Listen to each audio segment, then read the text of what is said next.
Nagbabalik ang PTV Sports at para sa ating sports banter, kasama natin ngayon mula sa Zeus Combat League Brand Manager MJ Esporas, MMA fighters Kimbert Alinchuzon at JR Alejandro para pag-usapan ang tungkol sa kanilang next event na Road to Olympus 2. It's nice to see you again, sir, and welcome po sa ating mga fighters, and thank you so much for joining me this morning. Sir, nagbabalik ka. Ano bang meron ngayon sa Zeus? Nice to be back here. Thank you for having us again. Yes, po. So ngayon magkakaroon tayo ng second season ng Road to Olympus na tinatawag namin. So ito yung fight night. This time around, pinagkaiba niya, siguro masasabi namin na ito isa siya sa mga stack na card na nabuo ng aming matchmaker na si Mr. Franz Valentino. So kaabang-abang ito. So lahat ng mga fighters kilala, may international experience sa iba. May dalawang female fighters tayo na nasa card. So nabanggit mo na yung kumbaga ilan sa mga highlights nitong upcoming event niyo. Pero what makes this different from the previous? Okay. Ngayon, parang nag-double up kami sa effort na ano talaga yung grassroots program natin eh. Dalawa na yung youth MMA natin. Dati kasi isa lang eh. So ngayon, meron tayong dalawa, under 16 na mga bata na lumalaban. Tapos, dalawa na rin yung female fighters natin. Okay. I mean, isang amateur, then meron tayong professional na female MMA fighters. Naku, kaya abangan pala lalo ang ating mga MMA fans. Punta naman ako sa iyo, sir. Ito ba yung pinakaunang competition mo sa MMA? Hindi naman po. Marami na experience din. Naka-international tsaka local na rin ako nakalaban.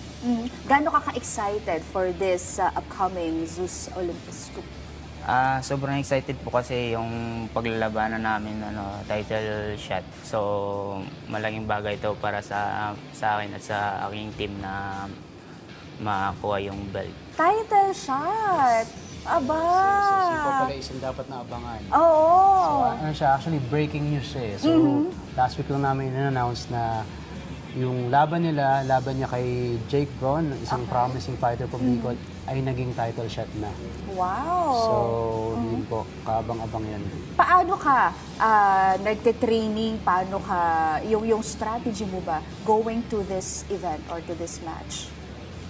Sa training naman po, araw-araw naman ako nagte-training. Tsaka pinaghahandaan ko talagang laban ng to kasi alam ko yun yung kalaban ko malakas din. Kaya hindi rin basta-basta. Mas magandang laban to. Another fighter naman, hi and welcome. Ngayon, kwentuhan mo naman ako ng experience mo or journey mo sa MMA. Yun po, masaya tapos minsan kahit mahirap, training pa din.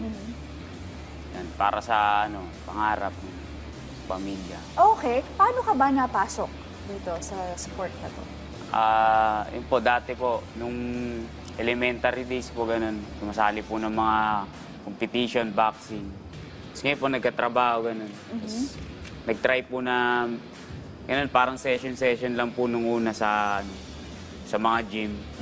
Tapos yun, nag-compete na po, amateur. Tapos ngayon po, pro. Okay. Opo. First time mo bang mag-pro? Opo, first time. Okay. Paano ba naiiba yung amateur sa pro pagdating sa MMA? Sa pro po kasi, meron na siyang elbows, knees.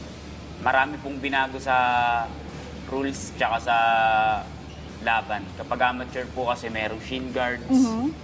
Iba po may headgears. Tapos medyo makapal po yung gloves. Okay. Sir, what is at stake sa main match between Kimbert at saka kay Jake Braun? Ayun, yung flyweight belt. Actually, ang nangyari, the story behind it is that na-vacate yung flyweight belt.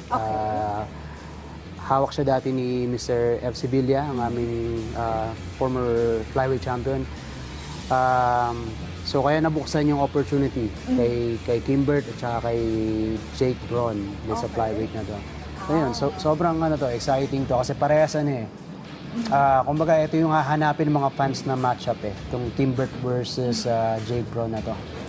Pero makikita din natin si JR, di ba, sa event na ito. Okay, so paano naman sa'yo, paano ba yung naging paghahanda mo going into this event? Ganun pa rin po, focus pa rin po sa kung saan yung weakness po, tapos sa jiu-jitsu, grappling, yun po. Yan lang. Sir MJ, si Bern and Lawrence are former MMA fighters. Tama po ba? Yes, yun yung, Okay. sila yung aming mga founders eh. Si Mr. Bern Soriano, former professional fighter. Si Mr. Lawrence Canaban, ganun din, may background din siya ng professional fights. May idea ka ba? I mean, what made them decide to, put up their own promotion? It's the passion eh. Yung passion talaga sa sports ng MMA. Yung sabi nga ng aming founder, yung si Mr. Bern Soriano, gusto niyang gumawa ng isang bagay na makakatulong para may angat yung MMA community sa Pilipinas. So, nabigyan niya ng parang importance tong project na to. At simula last year, eto na, hindi kami tumitigil sa pagpaplano, kung ano yung mga next move namin. So, yun. So, passion talaga yung tutulak. Gaano ka-challenging ang mag-organize ng isang ganitong klaseng event? Very challenging kasi una, kumaga parang pinapatunayan pa namin kung we're trying to introduce pa sa general public yung yung MMA. Although growing sport na siya, pati din sa Pilipinas, pero meron pa rin mga mangilang-ilan na parang ano ba yan, masyadong brutal, ganun. So we're still trying to educate the general public on yung MMA.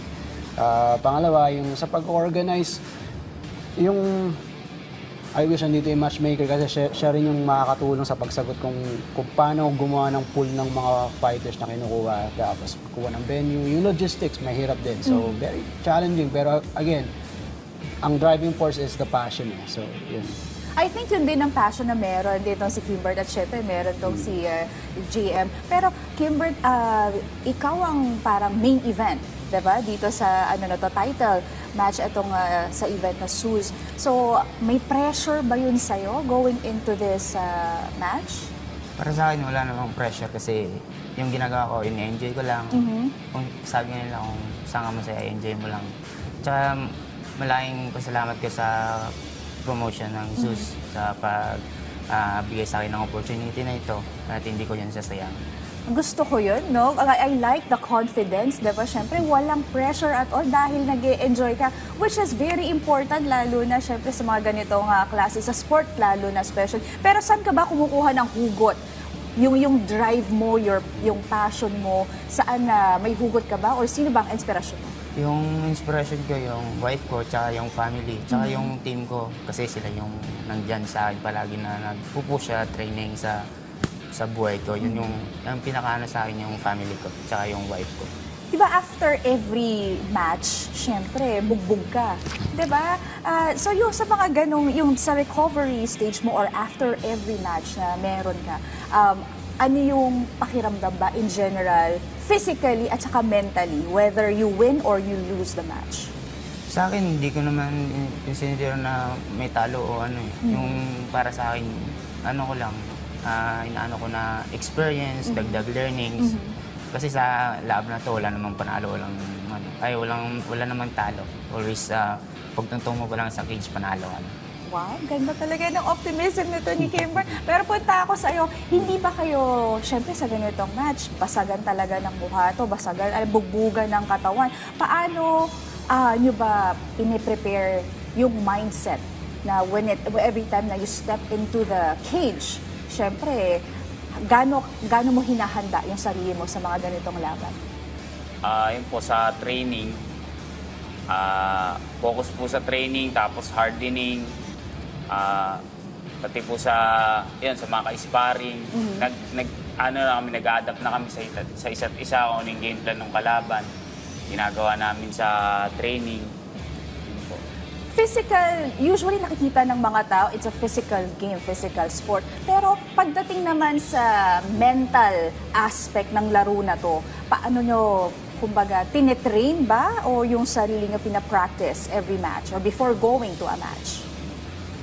Ako po sa akin po sa sa experience ko po, sa training pa lang po mahahasa mo na yung yung mental toughness mo sa diet, sa discipline.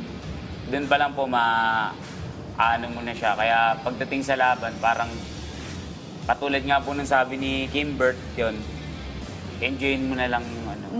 Oo, umpisa pa lang, no? Diet at saka training. Siyempre, ang hirap ng training ng MMA, di ba? Araw-araw ka na, tapos you have to look after your physique pa, and syempre, yung food intake. Pero, Sir MJ, yung nabanggit mo na meron kayong female fighters at meron kayong youth fighters for this event. How do you make sure na, alam mo yon, you still look after the safety nitong inyong mga fighters? Yes, good question. So, sa youth, sa amateurs, meron kaming, kumbaga, specific rules. Ano siya, merong safety protocol na sinusunod. So, maraming bawal, especially sa youth. Kunyari, for example, submission na armbar, hindi pa niya na-stretch yung kamay, kumbaga hindi pa pasok yung armbar, pero alam na ng referee na papunta na doon, stop na kagad. Tsaka wala ring strike sa head. Puro body strikes lang siya. Yun yung sa youth natin. Okay. Sa female, ina-apply natin yung amateur rules. Yung walang elbow, yung sinabi na kanina. Tapos may shin pad. So, ayan. So, safe siya. Although, syempre, bakbakan mukhang violent. Pero, safe siya. May sinusunod tayong protocol. Okay. Kimbert, sa match or sa mga matches mo, I mean, what do you think of the MMA community na dito sa Pilipinas? Actually, dito sa Pilipinas, yung before, hindi pa masyadong killer yung MMA. Ngayon, nag-evolve na yung MMA, malaki na yung lalo na yung Zeus na nabigay ng opportunity sa mga fighters na katulad namin na nag-uusbong pa lang. Malaking bagay yun yung itong mga promotion na dito sa Pilipinas na yun sa isang gantong isang promotion na bigay ng oportunidad sa mga fighters. Nabanggit mo na kumbaga, it's a big thing for you, lalo na itong Zeus event na to. Gaano ba nakatulong sa'yo itong Zeus na promotion? Actually, malaking tulong ang Zeus Combat League sa mga fighters na dito sa Pilipinas because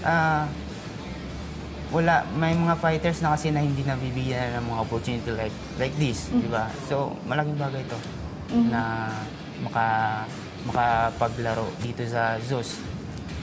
Kaya sobrang thankful ako sa Zeus na bigyan ako ng opportunity, hindi lang makalabang kung bigyan ako ng title shot. Oh, wow! Para naman sa'yo, JM, gaano ba ka-importante o kahalaga itong upcoming Zeus event para sa'yo? Sa akin po, sobrang alaga nito kasi ito yung dito ko na masusubukan yung ko sa pro, yung parang journey ko sa pro, dito na mag-i-start. Kaya salamat sa Zeus, mukha sila ng ganitong event na yan. Dito na talaga masusubukan, no? Lahat ng training na pinagdaanan mo at ginagawa As a mo. pro. No? Okay, so this is your time para magpasalamat, mag-shoutout at mag-invite sa lahat ng ating MMA fans. Nagpapasalamat po ako sa lahat ng sponsors para mangyari po yung event na to at makarating po kami rito. At binabati ko rin po at pinapasalamatan yung mga teammates namin sa Antipolo, sa Team Alpha 1 and kay Jairus Esporas po. Maraming salamat. JR, punta naman muna ako sa iyo, Kimbert. Invite, message, and may shoutout ka ba? Yan, thank you so much po sa pag-invite dito sa amin sa PTV Sport. Maraming salamat po sa binigay niyo na opportunity at maraming salamat din po sa Zeus na nagbigay sa akin ng opportunity na makalaban. At maraming salamat din po sa family ko, sa friends, and sa all my supporters. Kaya inimbitahan ko po kayo lahat na manood po ng Zeus sa July 25 sa DD Nightclub Morato. Maraming salamat po. Ayan, good luck sa iyong upcoming match. And syempre, sir, last but not the least. Yes, iniimbitahan po namin kayo na manood ng live July 25. Next week na po ito, next Friday. This is the second season of Road to Olympus Zeus Fight League. It's worth mentioning pala na we have rebranded to Zeus Fight League na. So officially, that's the name of the promotion. Ayun po, action-pack siya, exciting, may belt on the line tayo. So yun po, sana makapunta kayo. Maraming salamat. Sir, sorry, meron ka pa bang pahabol? Wala na po. Okay, thank you and good luck Marami kayong aabangan teammates. Meron na silang youth fighters. May female fighters na sila, syempre. Sana makapanood ako dito this time around. yes, oo nga. Thank you so much po for coming in today.